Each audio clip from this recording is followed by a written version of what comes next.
En août 1914, sur le front européen de l'Est, les Russes avancent et les villes allemandes de Prusse orientale sont bombardées.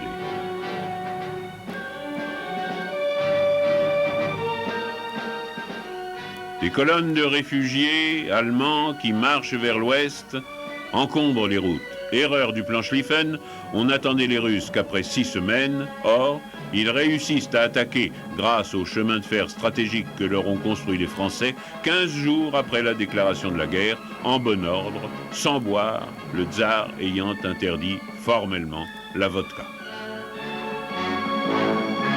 La première armée est aux ordres du général Rennenkampf. La deuxième armée est commandée par le général Samsonov. Leur plan est de prendre en tenaille les unités allemandes. Mais le vieux général von Hindenburg va échapper à l'encerclement. Il prépare, avec son adjoint, le général Ludendorff, qui vient de diriger le siège de Liège, la contre-attaque victorieuse. Ludendorff suggère que 2 corps d'armée soient déplacés d'une partie du front à l'autre. Ces renforts seront transférés du front occidental par chemin de fer. Moltke, le chef d'état-major allemand, accepte cette suggestion. Il prend ainsi le risque d'affaiblir son aile droite sur le front français, alors que dans le plan Schlieffen, tout reposait sur la puissance d'enveloppement de cette aile droite.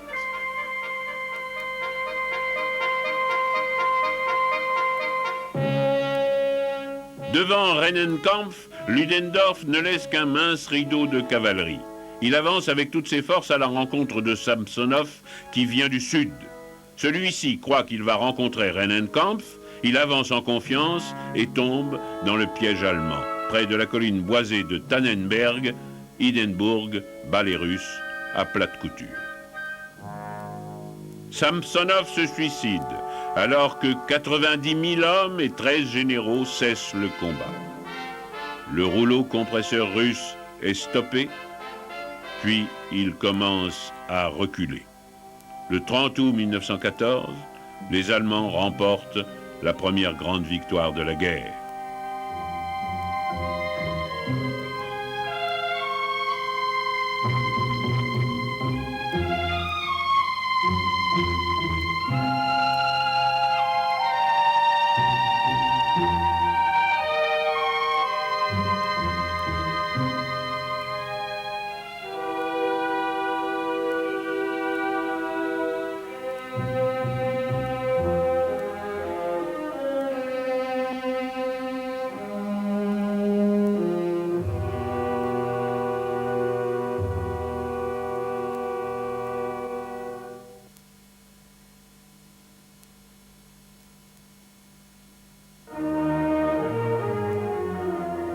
Les événements de l'Est ont-ils pesé sur la décision de Wilson de faire entrer son pays dans la guerre?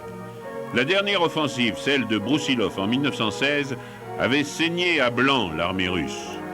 Broussilov, l'un des meilleurs tacticiens de la cavalerie russe, commandait le sud du front. Il avait attaqué la province autrichienne de Galicie en lançant une puissante charge de cavalerie. Les Cosaques et les lanciers de l'armée impériale s'étaient fait tuer par milliers, mais Broussilov avait accumulé d'énormes quantités d'obus pour sa préparation d'artillerie et matraqué les lignes ennemies.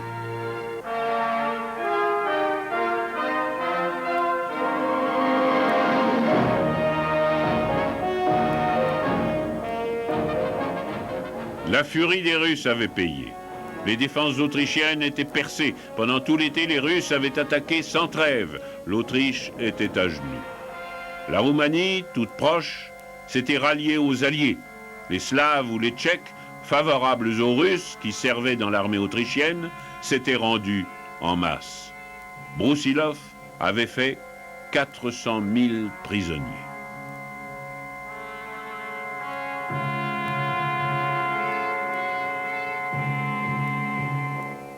Mais les généraux allemands Mackensen et Falkenhayn avaient pris la situation en main. Ils avaient battu les Roumains et contraint Broussilov à dégarnir ses lignes pour colmater les brèches.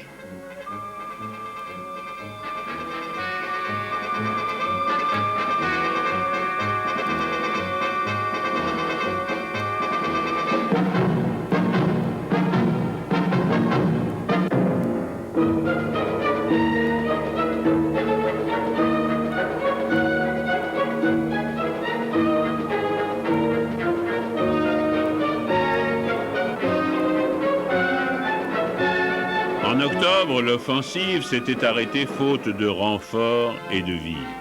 Le terrain conquis, plus de 100 km, était menacé par l'avance des unités allemandes, et les Russes avaient perdu 1 million d'hommes. Un carnage. C'était la fin de leur offensive victorieuse.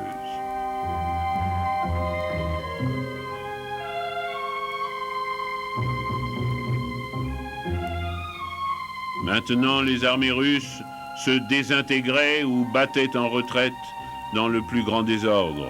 Les unités n'étaient plus reliées entre elles. Les soldats russes étaient convaincus qu'ils avaient été trompés ou trahis. Jusqu'alors, ils redoutaient leurs officiers. Désormais, ce sont les officiers qui avaient peur d'eux. Même Broussilov était révolté. Il accusait la famille impériale d'entraîner la Russie à sa perte. L'armée, dès la fin de 1916, tournait le dos à la guerre.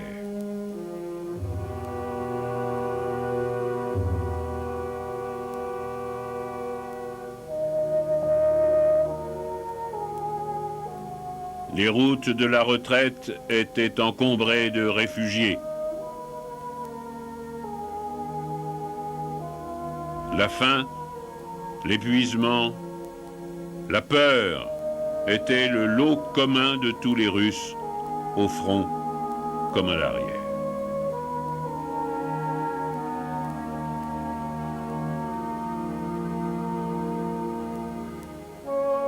Les réfugiés avaient ajouté un poids supplémentaire aux charges énormes de l'économie russe, elle-même primitive et inadaptée aux exigences d'une guerre industrielle.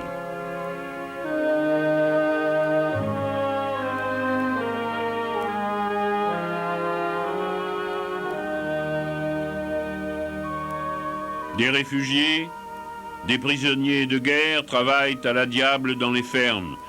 Les chevaux manquent pour les cultures. Ils ont également été tués au front. Il faut les remplacer comme on peut. Il y a du blé dans les fermes, mais des queues pour le pain dans les villes. Le système primitif de distribution est mort. Les cartes de rationnement permettent de toucher une pinte de lait. Les meilleurs jours, un morceau de pain. Pour la viande, il ne faut pas y compter. On a changé le nom de la capitale des tsars. Saint-Pétersbourg était trop germanique, on dit Pétrograd. 2 millions d'habitants gèlent, faute de combustible. Le tsar est à l'écart, hors d'atteinte, replié dans son état-major. Il a demandé à ses ministres de ne pas l'importuner avec des problèmes civils. Mais la tsarine est bien présente dans son palais. Elle s'appelle Alexandra, née princesse de Hesse-Darmstadt. Elle est allemande, très superstitieuse. Elle est obsédée par la santé de son fils, hémophile. Leurs serviteurs ne peuvent laisser seul le petit tsarevitch Alexis. Une chute de cheval, et c'est la mort.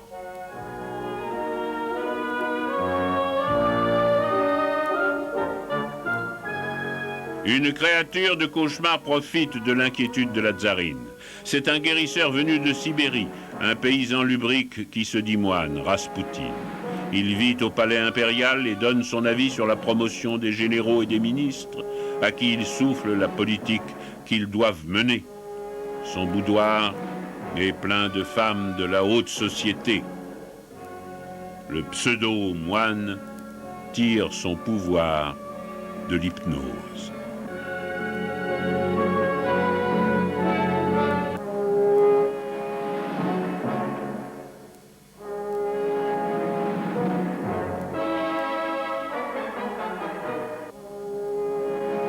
Un grand seigneur, le prince Yusupov, décide de tuer Raspoutine pour rendre service au pays. Un jeune cousin du tsar, le grand-duc Dimitri, lui prête main forte.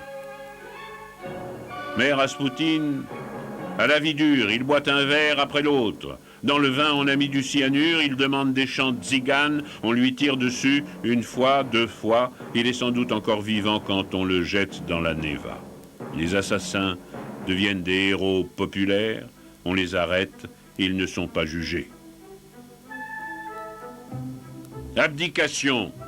Des voix s'élèvent à la Douma, le Parlement russe, qui n'a pas grand pouvoir et pas grande envie d'exercer son pouvoir.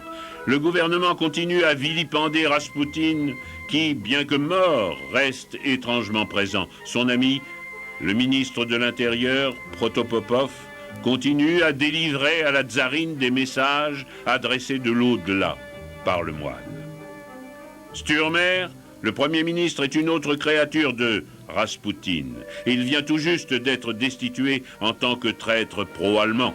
Des banderoles commencent à apparaître dans les rues au début de 1917 au cours de défilés révolutionnaires. Donnez-nous du pain, arrêtez la guerre. Aucun parti ne se réclame de ces manifestants. Ils ne savent pas eux-mêmes que la révolution est en marche. Début mars 1917, février dans le calendrier russe. Les rues de Petrograd sont noires de monde. Les ouvriers des usines de munitions s'insurgent. La foule pille les boulangeries, incendie les postes de police. Les soldats de la garnison de Petrograd, qui ont d'abord tiré sur le peuple, lèvent la crosse en l'air et exigent l'abdication du tsar et de son épouse, l'Allemande. C'est la révolution, une révolution spontanée.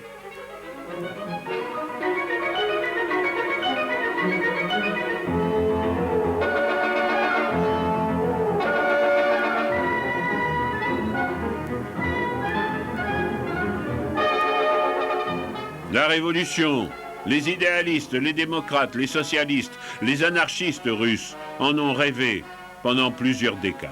C'est la révolution et elle n'a pas de chef. Les soldats montent la garde dans les couloirs de la Douma. Les députés à la hâte désignent les membres d'un gouvernement provisoire. Leur chef nominal est un noble, le prince Lvov. Ses ministres sont des modérés.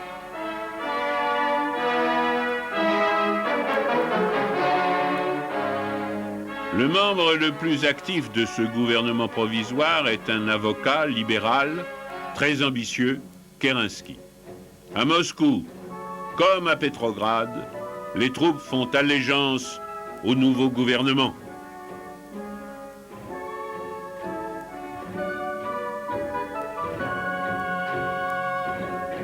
Au front, inexplicablement calme depuis plusieurs mois, on arrose la révolution à la vodka. Des régiments entiers désertent. Pour éviter l'assassinat du tsar ou son éventuelle évasion, il est mis sous bonne garde avec sa famille.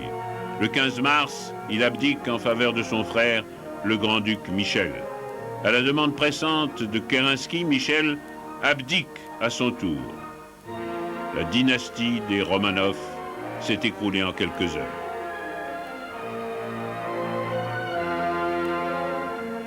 Pour les prisonniers politiques du régime tsariste, révolution signifie liberté. Dans un mouvement de générosité incontrôlée, Kerensky donne toute liberté à l'extrême gauche de reparaître au grand jour. Les bolcheviks ressortent, ils sont dans la rue avec les mencheviks.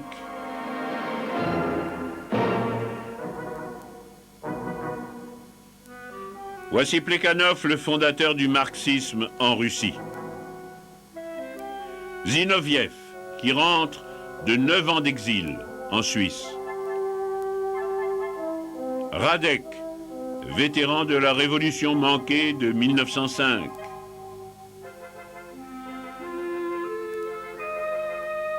Kamenev, un bolchevique libéré des geôles sibériennes.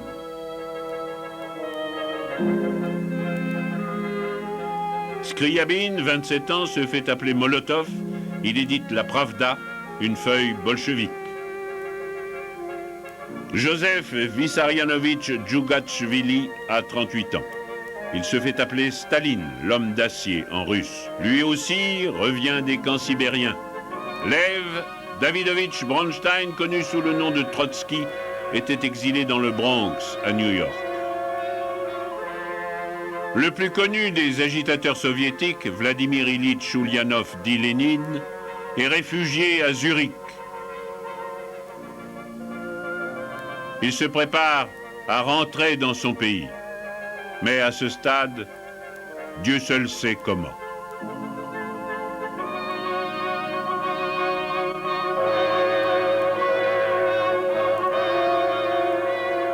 Pour Lénine, Dieu est allemand. Il a reçu de Berlin de l'argent, des papiers, des promesses. Alexandre Alphon, maître espion allemand, finance en Russie la propagande de Lénine. Fritz Platen, un socialiste suisse, organise avec les Allemands le transport de Lénine à travers l'Allemagne dans le fameux wagon plombé. Lénine et ses compagnons signent une décharge. Ils sont volontaires pour l'opération. En avril 1917, Lénine part pour la Russie. Le gouvernement allemand bout d'impatience. Le président Wilson vient de lui déclarer la guerre. Les Russes doivent faire la paix tout de suite. Lénine descend du train à la gare de Finlande le 16 mai 1917. Aussitôt, il parle à la foule de Pétrograd. Il dénonce la guerre des pirates, la guerre des impérialistes. Il attaque le nouveau gouvernement russe. Un télégramme informe Berlin que Lénine travaille dans le sens voulu par le gouvernement allemand.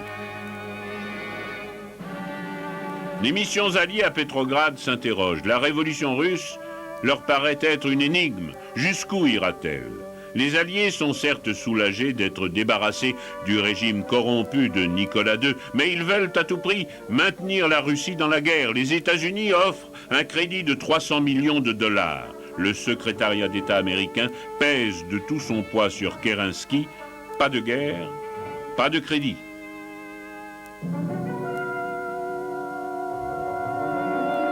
Kerensky s'est fait nommer ministre de la guerre. Il veut à tout prix éviter la défaite. Il estime que le front autrichien est le plus facile à percer.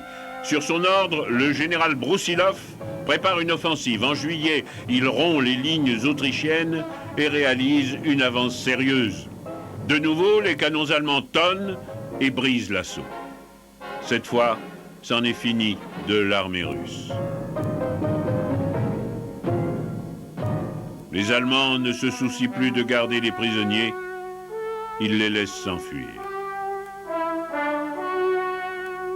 Les bolcheviks de Pétrograd accueillent avec joie la nouvelle du désastre. Ils contrôlent les soviets d'ouvriers et de soldats. Ils les mobilisent. Les compagnons de Lénine s'apprêtent à s'emparer du pouvoir.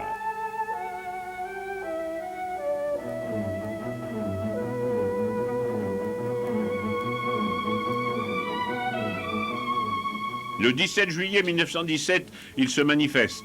Leur slogan, à bas le gouvernement Kerensky, tout le pouvoir aux soviets. Les soldats tirent, ni Lénine, ni les chefs bolcheviks ne sont touchés. Ils n'étaient pas dans les rangs du peuple. Lénine s'enfuit en Finlande. Trotsky est arrêté. Kerensky a retourné la situation. Il devient Premier ministre. Mais son gouvernement est de nouveau menacé par la droite cette fois. Kornilov, un cœur de lion et une cervelle de mouton, disait de lui le général Alexeïev, est nommé généralissime par Kerensky. En septembre, il décide de s'emparer de Pétrograd. Kerensky appelle les révolutionnaires à l'aide et leur fournit des armes. Les soldats de Kornilov l'abandonnent. Le coup d'État est manqué. Mais les bolcheviks sont désormais en armes. Ils disposent d'une force militaire, les gardes rouges. Au cours des semaines qui suivent, leurs chefs sont libérés. Lénine rentre triomphalement de Finlande. De nouveau, la menace plane. Kerensky tente de rassembler ses forces défaillantes pour défendre le régime. Il essayait ainsi de sauver le premier gouvernement démocratique qui ait jamais vu le jour en Russie.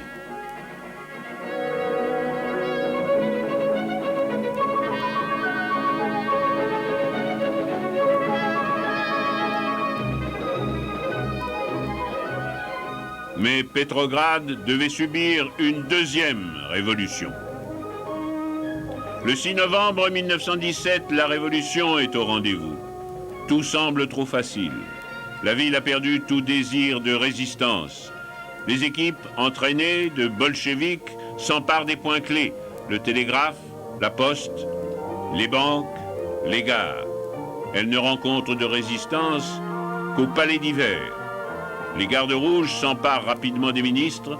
Seul Kerensky parvient à s'échapper. Le jour suivant, la ville est aux mains des bolcheviks et Lénine prend la parole. Nous allons maintenant construire le socialisme, dit-il.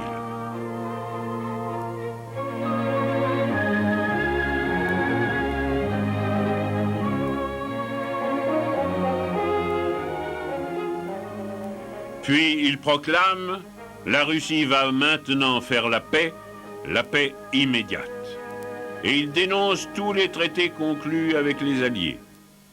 Trotsky obtient l'accord empressé des Allemands qui lui donnent rendez-vous à Brest-Litovsk. Il est horrifié par les exigences de Berlin. La Russie doit céder un quart de son territoire, un tiers de sa population et la moitié de ses industries.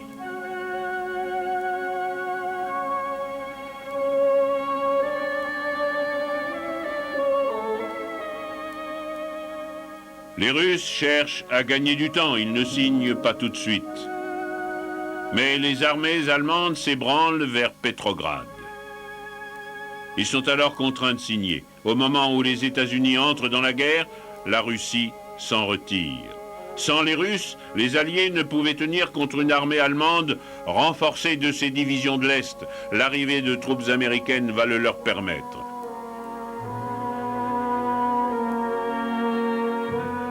La première dynastie européenne, celle des Romanov, venait de disparaître. Le tsar était captif de la Révolution. Il sera bientôt assassiné avec toute sa famille.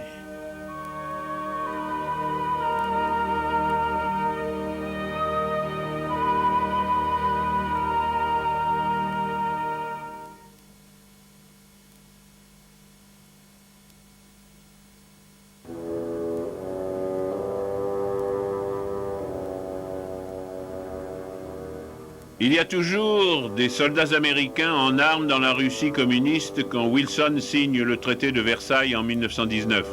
Dans le pays du froid, les forces alliées combattent les unités bolcheviques, isolées les unes des autres. Elles soutiennent les fractions armées de l'ancien empire russe que les rouges appellent les blancs. Cosaques des plaines de terre noire, Sibériens, hommes du Grand Nord qui refusent tous d'être bolchevisés.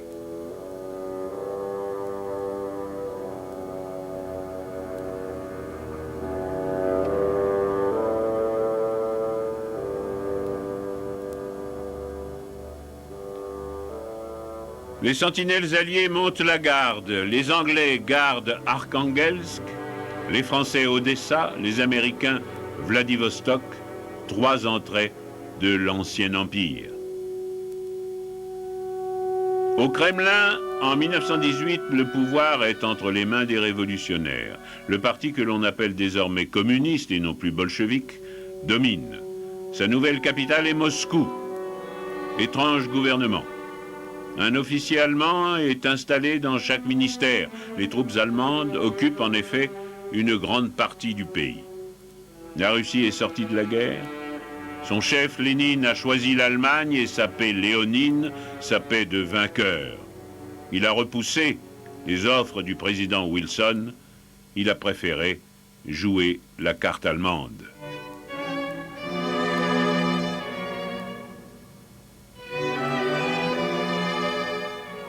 Lénine se charge de reconstruire le régime pendant que son camarade Trotsky organise l'armée rouge.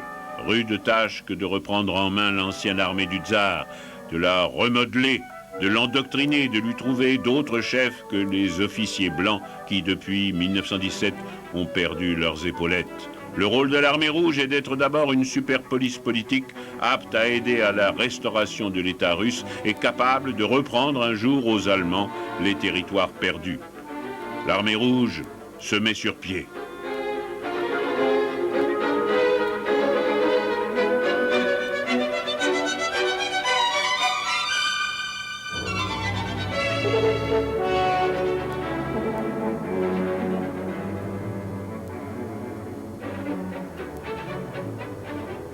Pendant que l'armée rouge se constitue, des régions entières se soulèvent contre le pouvoir communiste, mais aussi contre l'occupation allemande.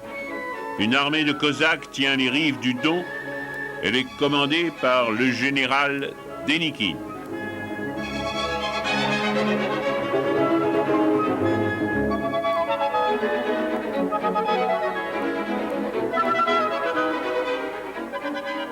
Alexandre Koltchak, amiral du Tsar, organise de son côté, d'une poigne de fer, la dissidence en Sibérie. Il promet pour plus tard des réformes démocratiques. La Légion tchèque constitue la troisième force militaire de la dissidence. 60 000 hommes, bien armés, stationnés le long du Transsibérien. Ces déserteurs de l'armée austro-hongroise se sont engagés dans les rangs tsaristes. Ils participent activement au refoulement du communisme entrepris par les chefs alliés.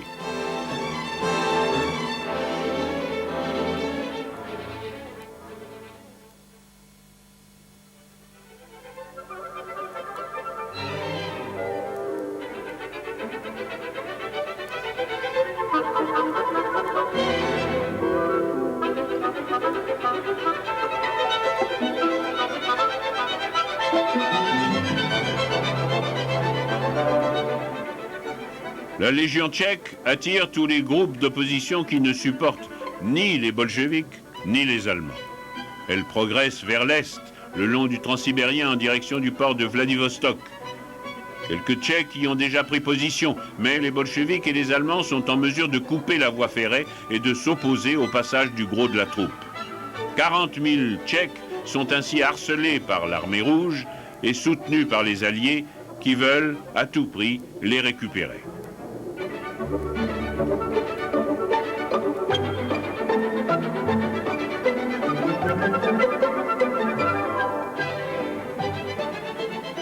L'ambassadeur des États-Unis à Moscou, David Francis, est l'un des partisans de l'intervention des Alliés contre le pouvoir bolchevique. Il décrit ce pouvoir comme répressif, terroriste. Les chefs, dit-il, sont les amis des Allemands. Les Britanniques et les Français ont envoyé des troupes à Vladivostok dès le mois d'août 1918. Pour eux, les bolcheviks sont des ennemis parce qu'ils sont les amis des Allemands. Churchill, revenu au pouvoir, est du même avis. Il pense qu'il faut reconstituer le front russe et donc éliminer les rouges. Vladivostok est, dans son esprit, une tête de pont. Il compte sur les Tchèques pour la tenir.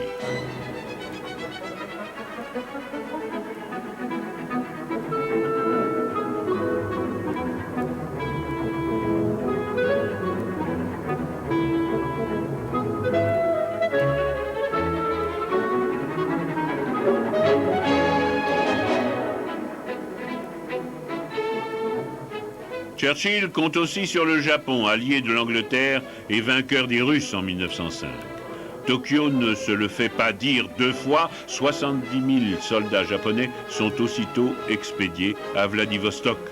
Wilson ne décolère pas quand on lui annonce le débarquement. Il redoute les conséquences négatives d'une telle intervention. Il expédie aussitôt une force de 70 000 Marines pour faire équilibre aux Japonais et sauver les Tchèques, mais également pour manifester au peuple russe sa sympathie et pour qu'il comprenne que les Alliés ne sont hostiles qu'aux bolcheviks et sont prêts à faire la guerre contre eux.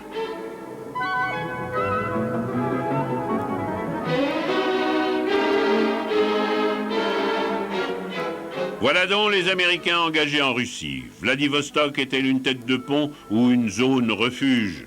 On y déploie les drapeaux alliés. Est-ce pour indiquer la reconquête?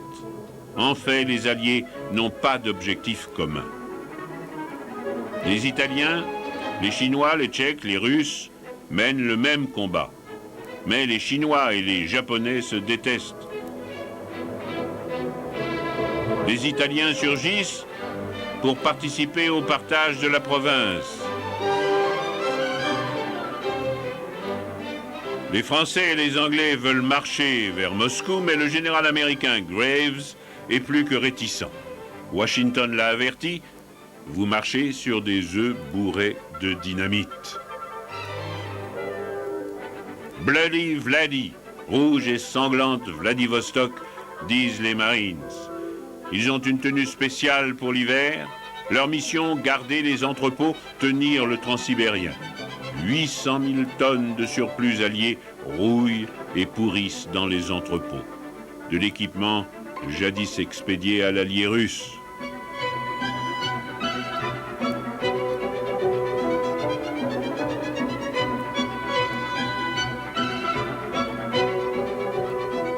Il existe d'autres stocks de matériel et de munitions situés à des milliers de kilomètres de Vladivostok, dans l'extrême nord de la Russie. Ils sont d'un accès difficile tant pour les convois alliés que pour ceux de l'armée rouge. Les Alliés y envoient des troupes pour protéger leurs biens et empêcher qu'ils ne tombent aux mains de l'ennemi.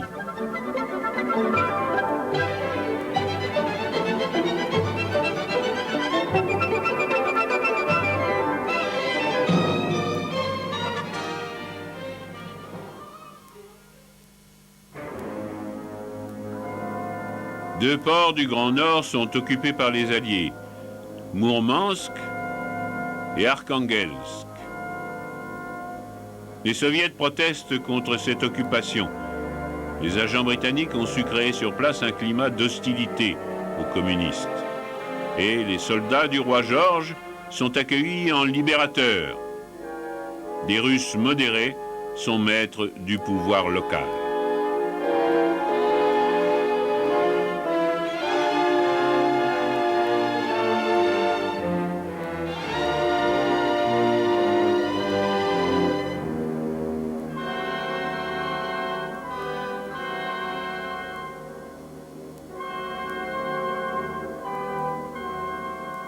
Officiellement, les Alliés viennent protéger le nord de la Russie contre les entreprises allemandes et récupérer le matériel et les munitions qu'ils ont expédiés aux deux ports du Grand Nord. Mais la mission change rapidement de caractère. Un détachement de Marines américains lance une reconnaissance offensive sans demander l'avis des autorités britanniques. Les Marines s'emparent d'une vieille locomotive et progressent vers le sud. Ils se heurtent aux bolos, c'est ainsi qu'ils appellent les bolcheviks. Au premier sang versé, ils décident de regagner Arkhangelsk. Le marine blessé est fêté comme un héros. Poole, le général britannique qui commande la base au nom des Alliés, se prend à rêver. Pourquoi ne pas partir d'Arkhangelsk et réaliser la liaison avec les Tchèques? Est-ce une chimère? N'est-ce pas au contraire l'idée de Winston Churchill? Les régiments britanniques commencent leur descente vers le sud à travers des marécages et des forêts infestées de moustiques. Le général Poole câble: je prends d'énormes risques, je les prends volontiers, c'est désormais la guerre ouverte.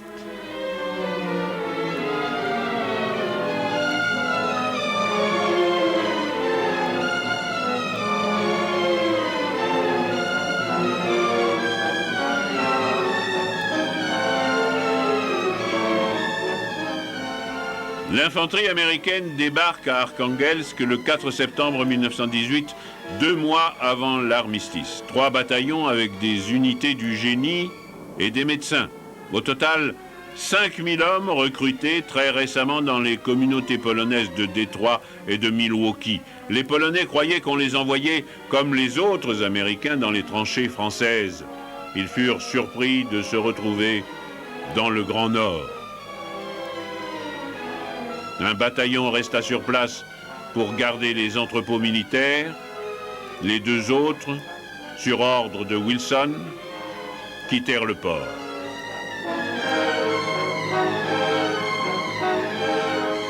À la fin de l'hiver arctique, sur l'ordre du général Poole, les fusiliers américains avancent sur plus de 300 km à l'intérieur des terres.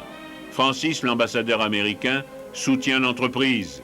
Les soldats passent leur temps à chasser. Ils ne rencontrent guère de bolcheviks.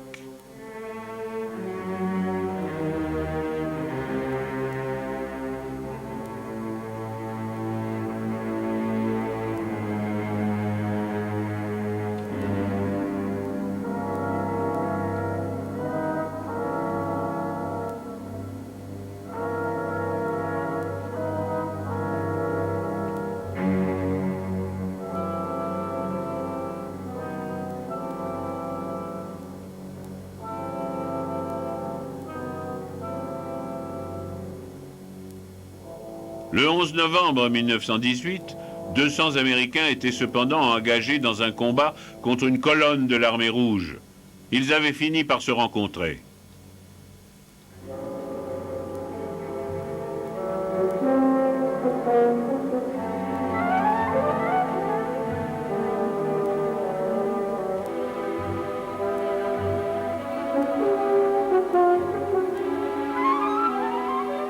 « 28 soldats américains sont tués au combat dans le nord de la Russie le jour de l'armistice. Les risques pris de si grand cœur par le général anglais n'aboutissent qu'à des pertes inutiles. La guerre est finie. Il n'y a aucune raison de maintenir un front à l'Est. » Un jeune général anglais âgé de 38 ans remplace Poole. Il s'appelle Ironside et sa tactique est la défensive.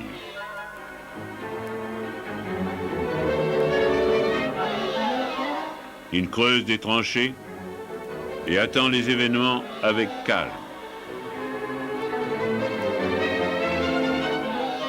Le consul américain à Arkhangelsk envoie un message aux troupes. Vos hommes doivent savoir pourquoi ils sont ici. Vous protégez un coin de la terre russe contre la folie sanglante du bolchevisme. Ne pensez pas que le monde vous oublie.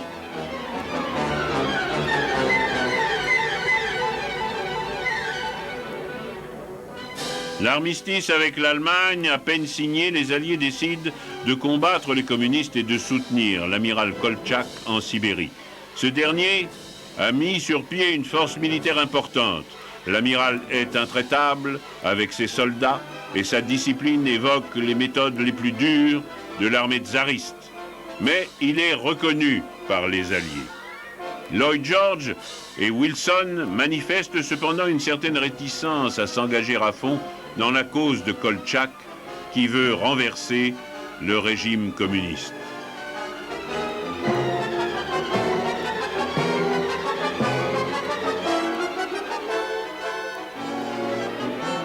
Il reste que dans la Russie de 1919, les armées anticommunistes occupent le terrain. Ironside arme les Russes blancs au nord. Les armes et les munitions sont anglaises et françaises, le matériel et le ravitaillement américain. Les Cosaques de Denikin tiennent les plaines du sud, les troupes de Koltchak le transsibérien. Les Britanniques ont investi 300 millions de dollars dans l'opération anti-bolchevique qu'ils appellent la croisade des Blancs contre les Rouges.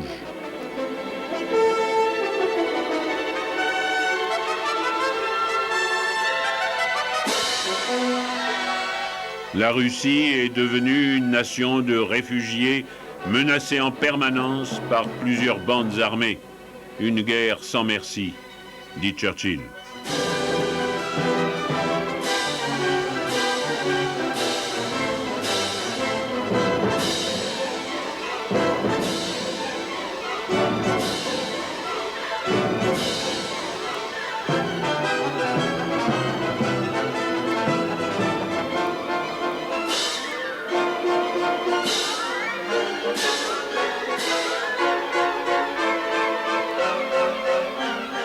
Ces prisonniers sont des communistes capturés par les Blancs.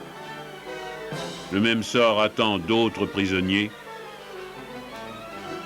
des Blancs capturés par les Rouges.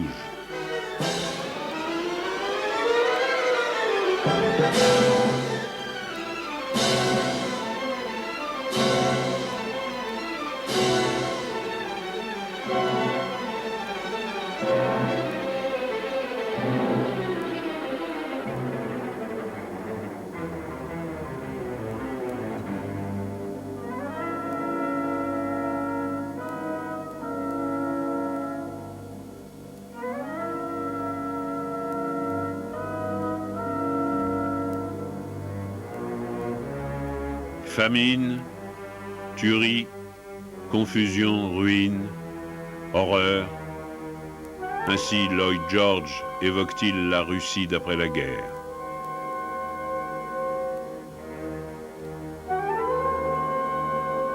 Pendant l'été de 1919, la guerre civile redouble d'intensité.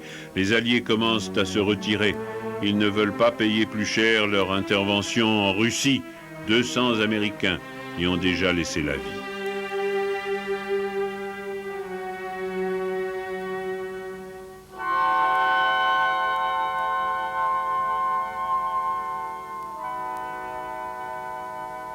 Ils finissent par quitter Arkhangelsk.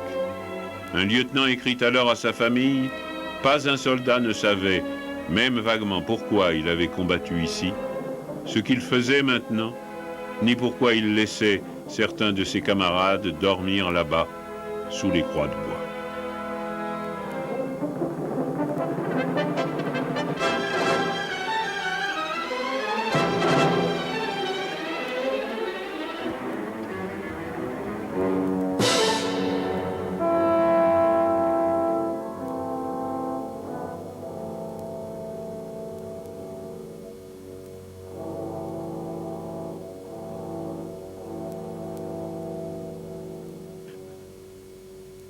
Les émissaires de Churchill protestent. Il ne faut pas céder le terrain aux bolcheviks. Mais Lloyd George répond « Je préfère abandonner la Russie au bolchevisme que l'Angleterre à la banqueroute. » La guerre contre les communistes est désormais entre les mains des seuls Russes blancs. L'armée rouge est lente à se déplacer. Les blancs contrôlent presque tout le nord du pays. Les Cosaques de Denikin se sont avancés sur un large front et l'amiral Koltchak, le meilleur porte-drapeau des Blancs, a plus de soldats sous ses ordres que d'ennemis en face de lui.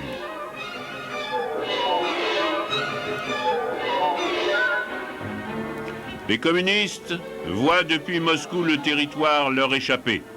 Mais à la fin de 1919, l'armée rouge de Trotsky commence une puissante campagne pour éliminer ce que Lénine appelle les suppôts du capitalisme impérialiste. Elle écrase les Blancs.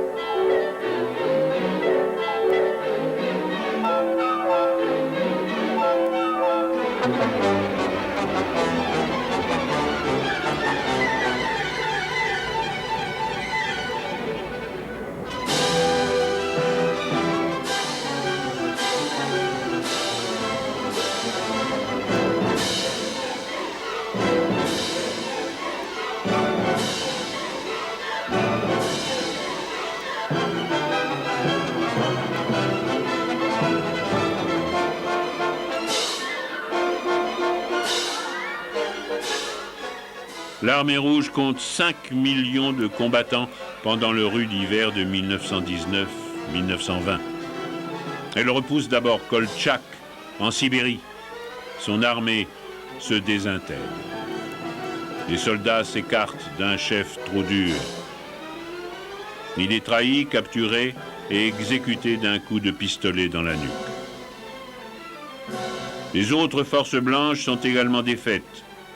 Les soldats se mutinent, n'obéissent plus aux généraux tsaristes qui se querellent entre eux. Cette guerre atroce se termine par des représailles massives, des rouges, qui massacrent tous ceux qui sont seulement soupçonnés d'avoir collaboré avec les Blancs.